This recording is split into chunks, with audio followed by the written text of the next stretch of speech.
L'année 2014 s'en va et referme ce belle page de la diplomatie en République démocratique du Congo. Belle page d'une étape chargée d'un flot de souvenirs inoubliables qui plonge les racines dans la diplomatie de développement, outil par excellence que le président de la République, Joseph Kabila Kabange, utilise pour redorer l'image du Congo-Kinshasa. Cet immense trésor diplomatique va refleurir en 2015 pour la nation congolaise qui a vécu en elle toutes les transformations de cet univers de la coopération et des échanges à Kinshasa, la capitale, devenue la vitrine des grandes rencontres régionales africaines et internationales. À dire vrai, la République démocratique du Congo, pays stable, a su porter haut sa voix de partenaire efficace à l'échelle planétaire. La vision du président de la République a engrangé des atouts précieux par l'ouverture au monde et la présence régulière sur l'échiquier international et dans les assises d'intégration régionale. Les forces vives verront encore rejaillir sur 2015 naissant cette volonté tenace d'asseoir l'image d'un pays en pleine transformation et dont la diplomatie de développement reste la fenêtre ouverte sur de meilleurs lendemains. La sécurité dans l'est de la République démocratique du Congo a attiré l'attention de tout le monde et mobilisé toutes les énergies nécessaires à la pacification de cette partie orientale, tant au niveau interne qu'au niveau africain et international. L'année 2014 a été une étape cruciale pendant laquelle la RDC a porté haut la voix de toute une nation aspirant à la paix. Mue par le désir ardent de tisser son destin et entièrement assoiffée des transformations du Congo. Cette volonté a été doublée de balais diplomatiques. Le président de la République, Joseph Kabila Kabange, assisté du gouvernement et de divers partenaires, a insufflé cette approche dynamique aux membres de la délégation et aux instances concernées. C'est ainsi qu'il a reçu le 13 janvier 2014 à Kinshasa Madame Mary Robinson, envoyée spéciale du secrétaire général de l'ONU chargé de la région des Grands Lacs. Ils ont constaté le progrès réalisé dans l'application de l'accord-cadre d'Addis Abeba. Occasion également de faire le tour de la situation générale de la sous-région et de pourparlers de Kampala. Luanda, capitale de l'Angola, a organisé le 5e sommet ordinaire de la CIRGL, Conférence internationale sur la région des Grands Lacs, du 15 au 16 janvier 2014 en la salle de conférence de l'hôtel Talatona, sous la direction du président en exercice de cette organisation, Edouard Doudou Santouche, assises qui ont réuni les présidents Joseph Kabila Kabange de la République démocratique du Congo, Uhuru Kenyatta du Kenya, Paul Kagame du Rwanda et Jacob Zuma de l'Afrique du Sud, invités spéciaux à ce sommet.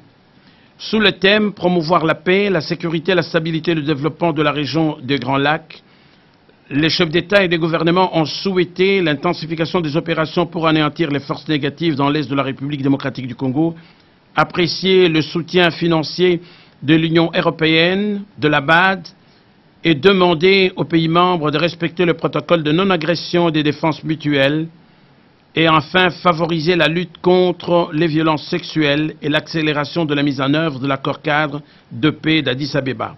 En février, la page diplomatique de la République démocratique du Congo a eu encore la belle plume de l'Angola qui a dépêché à Kinshasa un émissaire, envoyé spécial du président Edouard Doudou Santouche, Georges Sikoti, porteur d'un message au chef de l'État Joseph Kabila Kabange, à qui son homologue d'Angola a tressé des couronnes pour les efforts fournis dans le cadre de la pacification de l'Est de la République démocratique du Congo et du respect des engagements pris à Addis Abeba et à la CIRGL. La paix et la sécurité dans la sous-région des Grands Lacs et à l'Est de la République démocratique du Congo ont été une préoccupation majeure de tous.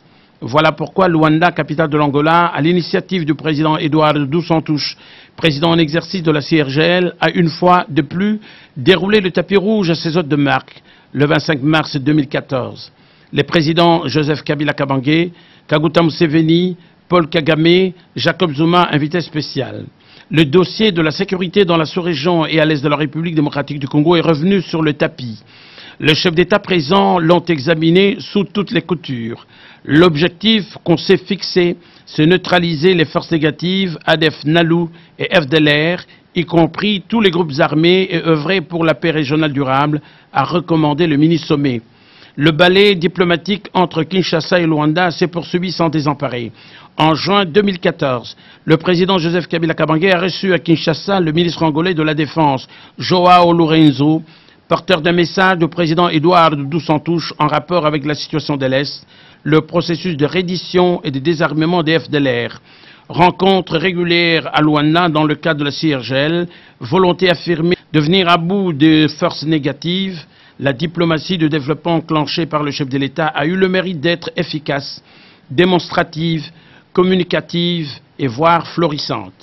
Les chefs d'État membres de la CIRGL sont retournés mi-août à Luanda, capitale de l'Angola, qui a tenu le mini-sommet centré sur l'évaluation de l'application de recommandations visant la stabilité de la RDC et de la région des Grands Lacs.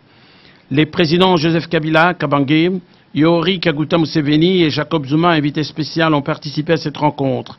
La République du Congo, le Rwanda et la République de Tanzanie ont été représentés. Les participants ont passé en revue l'état d'avancement de la mise en œuvre des décisions prises lors du mini-sommet de la CIRGL le 24 mars 2014 à Luanda. Au cours de la séance, le président a fourni les informations à ses pairs sur la situation en République démocratique du Congo et les efforts faits pour l'application de l'accord cadre. L'Afrique et le monde regardent maintenant la République démocratique du Congo d'un œil neuf. Et c'est le nouveau visage d'un pays en pleine mutation qui va progressant vers la diplomatie de développement qui continue à rallumer la flamme de la grandeur de ce pays continent, aujourd'hui stabilisé, qui voit éclore 2015 dans toute sa splendeur de grande nation. Toujours au volet diplomatique, l'agenda du chef de l'État était bien rempli en 2014. Plus près de nous, la crise centrafricaine est au premier rang des questions brûlantes en Afrique aujourd'hui. Et la République démocratique du Congo, sous l'impulsion du président Joseph Kabila Kabange, vole au secours de ce pays frère, voisin en détresse et déchiré. La preuve en est que le contingent des FARDC et de la police nationale qui s'y trouve se comporte de manière exemplaire et a gagné la sympathie des Centrafricains. Le 6 janvier 2014, le président de la République a accordé une audience à Kinshasa au ministre tchadien des Affaires étrangères et de l'intégration régionale, Moussa Faki Mahamat, émissaire de son homologue Idriss Déby Itno. Il a été question de la crise centrafricaine et des mesures sécuritaires préconisées. Ces points ont été abordés. Et le jour d'après, le président de la République a fait le déplacement de N'Djamena, capitale du Tchad, qui a abrité le 6e sommet extraordinaire de la CEAC, Communauté économique des États de l'Afrique centrale, du 9 au 10 janvier 2014, que le président en exercice Idriss Déby a convoqué pour résoudre avec ses pairs chefs d'État la crise centrafricaine. Assise marquée par un arsenal d'importantes décisions, la démission du président Michel Djotoja et son Premier ministre Nicolas Changai, la mise en place d'un Conseil supérieur de transition, la tenue de la conférence de réconciliation nationale, le renforcement du mandat de la MISCA avec l'appui de la force française Sangaris et l'assistance humanitaire aux populations au temps des résolutions. Sommet clôturé, la classe politique centrafricaine a désigné à la tête du pays Mme Catherine Samba Panza, président par intérim de la République centrafricaine. Aussitôt installé, il a entamé une tournée de sensibilisation auprès des chefs d'État de la région d'Afrique centrale. Il a été reçu au Palais de la Nation par le président Joseph Kabila Kabange en marge du 2e Forum mondial des femmes francophones tenu à Kinshasa. La présidente a sollicité l'appui du chef de l'État au cours de cette audience en tête-à-tête le 2 mars 2014. La République démocratique du Congo n'a pas lésiné sur l'assistance apportée à ce pays voisin en difficulté que le tourbillon de la violence secoue sans cesse. L'apport de la République démocratique du Congo au plan sécuritaire à Bangui et ses environs a été fort apprécié. Au cours de l'année 2014, la ville de Kinshasa a accueilli les 26 et 27 février le 17e sommet du COMESA, marché commun de l'Afrique orientale et australe, placé sous le thème « Consolider le commerce intra-COMESA à travers le développement de PME ». Ces assises se sont déroulées sous la tente géante de la Cité des Lions africaine, en présence des 6 chefs d'État de l'Ouganda, du Zimbabwe, du Soudan, de Djibouti, de Zambie, du Malawi et plusieurs opérateurs économiques experts de renom. 3 temps forts ont marqué ce sommet. Le bilan de l'exercice 2013-2014 que le président sortant Yoweri Kaguta Museveni a présenté à l'assistance. Le président entrant Joseph Kabila Kabange a remercié ses hôtes. Il a insisté sur l'intégration économique, les échanges commerciaux des pays membres du COMESA pour améliorer le quotidien de plus de 490 millions d'habitants. Pour lui, ce marché doit jouer le rôle du puissant levier de l'essor industriel en Afrique. Le président a invité ses pairs à réfléchir sur le financement des projets, la promotion des micros, des petites et moyennes entreprises qui s'intègrent mieux dans les communautés, la recherche scientifique, le vin du progrès de l'Afrique, a-t-il souligné. À la clôture, des options ont été levées sur la zone de libre-échange, l'union douanière, les micros, les petites et moyennes entreprises pour les femmes entrepreneurs, l'industrialisation de la région, la zone de libre-échange tripartite, la transposition des instruments juridiques et des décisions de mise en œuvre, des programmes, la coopération monétaire et la chambre de compensation, les négociations commerciales multilatérales, les négociations de l'accord de partenariat économique entre le COMESA et l'Union européenne, l'OMEC, les sciences, la technologie, l'innovation, le développement des infrastructures, les fonds COMESA, le développement de l'agriculture, le genre et les affaires sociales. Le sommet a appuyé sur la chanterelle en rappelant la primauté de la paix et la sécurité, si bien que l'Afrique est à même de créer l'environnement propice au développement économique, d'initier la politique d'intégration des petites et moyennes entreprises dans les marchés nationaux et régionaux. La République démocratique du Congo a gagné son pari de pays ouvert au monde économique. L'année 2014, pour si dense soit-elle, rentre dans sa coquille au 31 décembre.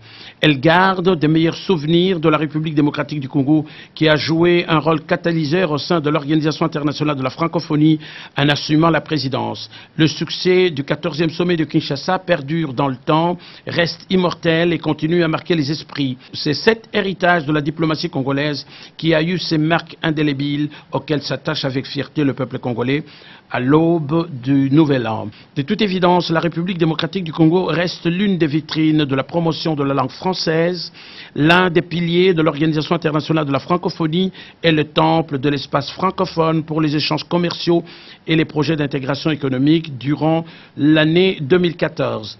L'Afrique étant le continent d'avenir, la République démocratique du Congo est le poumon de l'humanité, constituée d'une population dynamique en majorité jeune, a été la gardienne de la francophonie en assumant 2 ans de responsabilité à la tête de cette organisation. L'impulsion provenant d'elle, la présidente, aux côtés des pays membres de l'Organisation internationale de la francophonie, dans cet univers multilingue, a été palpable. C'est ainsi que le président de la République, Joseph Kabila Kabange, président en exercice de l'OIF, a reçu au Palais de la Nation à Kinshasa Abdou Diouf, secrétaire général de l'Organisation internationale de la francophonie, le 14 avril 2014. L'état d'avancement des décisions prises lors du 14e sommet de la francophonie à Kinshasa a été au cœur de cette rencontre. Les projets en faveur de la jeunesse et de l'économie ont été scrutés et la succession d'Abdou Diouf au 15e sommet de Dakar a été également abordée. Dans la soirée à la Cité de l'Union africaine, le président Joseph Kabila Kabange a décoré Abdou Diouf de la médaille de l'ordre national Héros nationaux Kabila Lumumba. Cette haute distinction lui a été décernée élévation méritée pour le rayonnement de la langue française et la promotion des valeurs de l'OIF durant plus d'une décennie, cérémonie à laquelle ont été conviés officiels de la République démocratique du Congo et corps diplomatiques.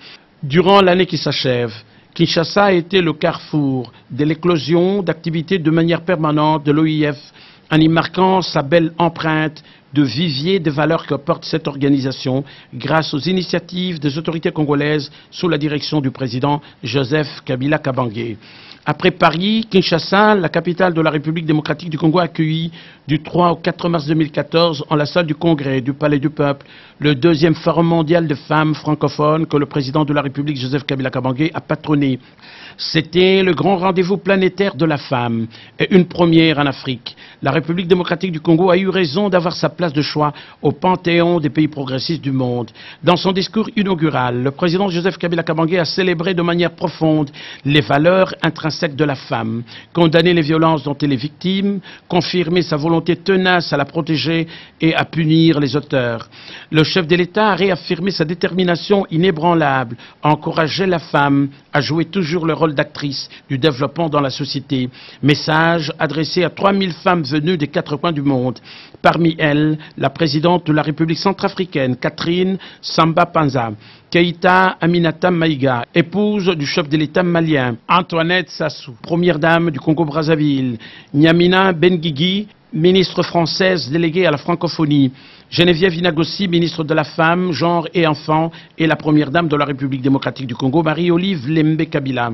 Des voix se sont succédées à la tribune pour remercier avec effusion le chef de l'État. Les recommandations de ces forums ont été adressées à l'Organisation internationale de la francophonie pour le 15e sommet de Dakar. Kinshasa a organisé, comme à l'accoutumée, la 34e Assemblée générale de l'Association internationale des maires francophones qui a drainé du monde.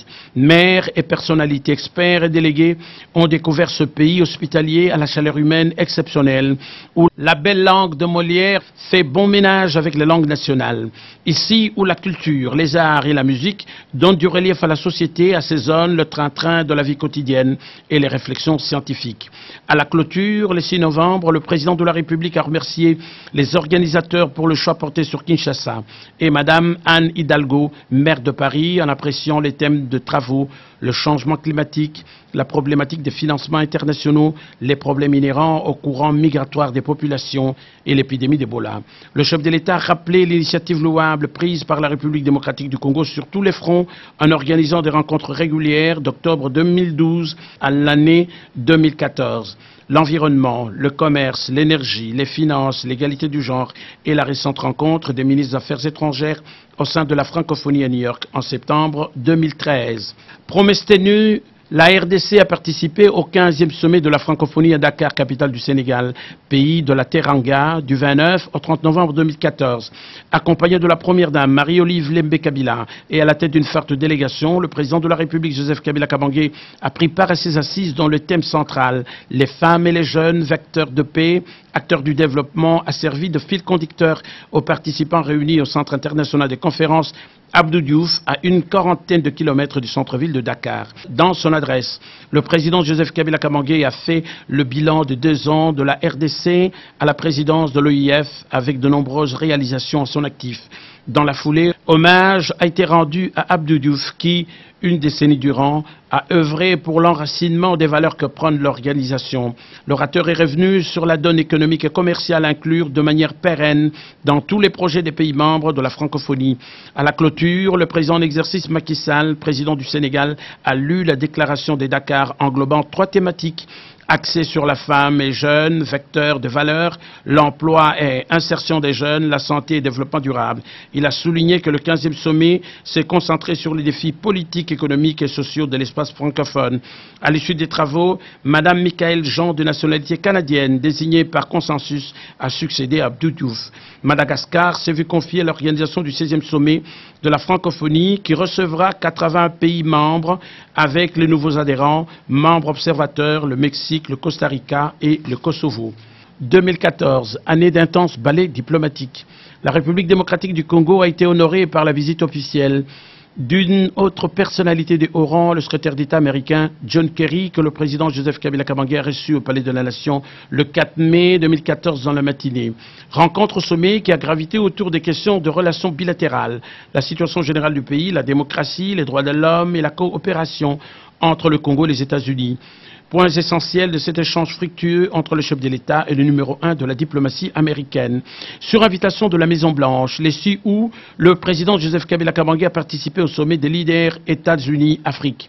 Une cinquantaine de chefs d'État africains se sont réunis à Washington autour du président américain Obama, qui a ouvert ses assises axées sur la coopération multisectorielle au plan économique entre les États-Unis et l'Afrique. Thème retenu, investir dans l'avenir de l'Afrique, paix et sécurité régionale, gouverner pour les générations futures. Il a été question de renforcer les échanges commerciaux. Des stratégies ont été mises sur pied pour lutter contre le chômage, le terrorisme. Les participants ont plaidé pour un partenariat soutenu dans la sécurité alimentaire et la promotion du genre. Au regard des investissements, les progrès réalisés dans le domaine de la bonne gouvernance et la croissance sont des piliers nécessaires à la concrétisation de nombreux projets pour l'Afrique, pensent les bailleurs de fonds américains. À ces travaux, le président Joseph Kabila Kabange était félicité pour la réalisation du parc agro-industriel de Bukangalozo grâce à la paix et à la stabilité des institutions. À l'issue du sommet, le président Obama a organisé une conférence de presse où il a loué l'essor de l'économie africaine et souligné que c'est un acquis pour la coopération États-Unis-Afrique. L'orateur a insisté sur la sécurité, la paix, la bonne gouvernance et la démocratie. En même temps, le président Joseph Kabila et le secrétaire d'État américain John Kerry ont tenu la leur de manière que la presse puisse se retremper dans le vrai visage du Congo. Tous deux ont relevé les efforts louables du Congo au plan de la stabilité macroéconomique, la croissance et la paix à l'est de la République démocratique du Congo, y compris la stabilité des institutions. La RDC demeure, il est vrai, un partenaire à tous égards, ont-ils conclu. Dans la soirée, la Maison-Blanche a offert une réception aux invités de marque du sommet. Le président Joseph Kabila Kabange a été parmi les hôtes à dîner du couple présidentiel Obama. C'était un moment de partage avec les convives. Toujours aux États-Unis, en marge de la 69e Assemblée générale de l'ONU à New York, le secrétaire général de l'ONU Ban Ki-moon et Mme Nkosazana Zuma ont tenu ensemble la 4e réunion de haut niveau du mécanisme de suivi de l'accord cadre pour la paix, la sécurité et la coopération pour la République démocratique du Congo et la région des Grands Lacs, en présence de chefs d'État, des gouvernements, des experts des 11 pays membres de la CIRGL, Conférence internationale pour la région des Grands Lacs. Le chef de l'État, les braves FARDC et la brigade d'intervention de la MONUSCO ont été félicités de vive voix pour la victoire sur les forces négatives dans l'est de la République démocratique du Congo. Il a été décidé du désarmement des FDLR et des ADF-NALU et la neutralisation de tous les groupes armés. Les participants ont passé en revue la situation explosive du Soudan du Sud et de la République centrafricaine.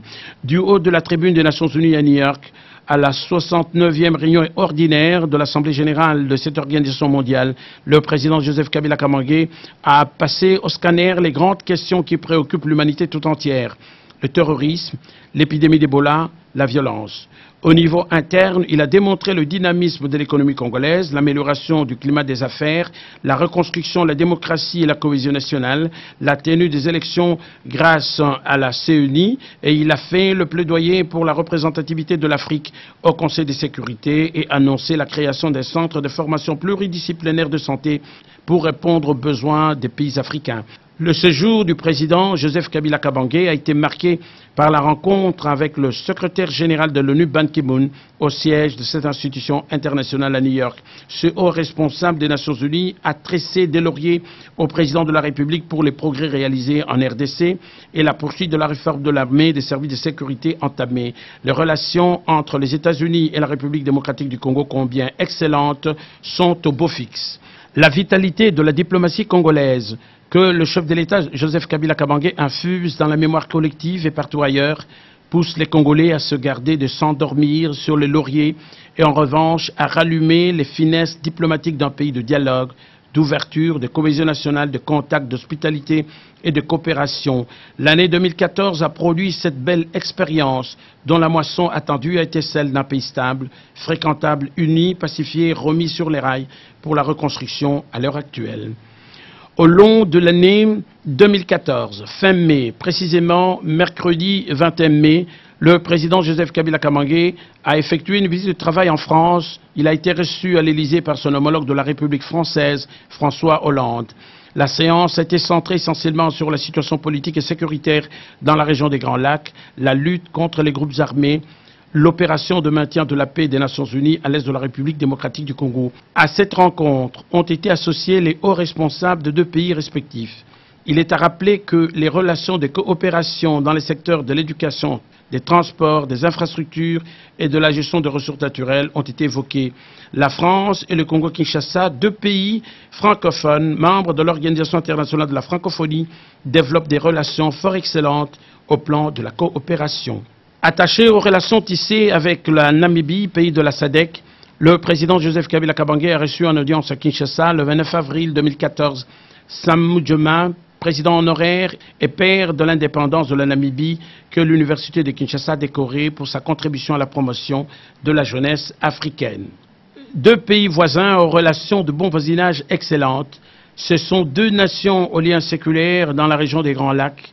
Il s'agit de la République démocratique du Congo et de la République unie de Tanzanie qui ont vu leur coopération se revitaliser de plus en plus, se bonifier tout au long de l'année 2014.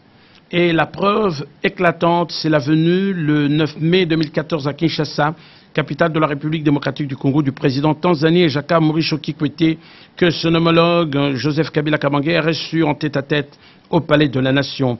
Leur entretien a roulé sur la coopération bilatérale, la stabilité de la région et la consolidation de la paix à l'est du pays. Notons que les troupes tanzaniennes font partie intégrante de la brigade d'intervention rapide qui apporte leur appui aux glorieuses FARDC au Kivu. Par essence, cette approche pour la sécurité et la paix au Congo trouve sa réponse dans la récente formation des hommes de troupes des FARDC à l'académie militaire Julius Nyerere à Munduli, située à 35 km d'Arusha, où le président Joseph Kabila Kabange et son hôte, le président tanzanien Jakaya Kikwete, ont présidé conjointement la clôture de cette session le 18 octobre. Les jeunes officiers subalternes rentrés au Congo ont été fraîchement nommés par le chef de l'État Joseph Kabila Kabange, qui a signé une ordonnance à cette fin et dont l'apothéose a été la cérémonie de Kitona au Bas-Congo. S'unissant dans la même cordée, la nation arc-en-ciel et la République démocratique du Congo, deux pays membres de la SADC et de l'Union africaine, entretiennent d'excellentes relations, cimentent la coopération au fil des années. Le 24 mai 2014, le président de la République, Joseph Kabila Kabange, invité de marque, se retrouvait aux côtés d'une quinzaine de chefs d'État et de la fine fleur de l'Union africaine et des personnalités de haut rang venues de partout pour l'investiture à Pretoria du président réélu sous la bannière de l'ANC, parti majoritaire Jacob Zuma. Présence appréciée des autorités du pays hôte.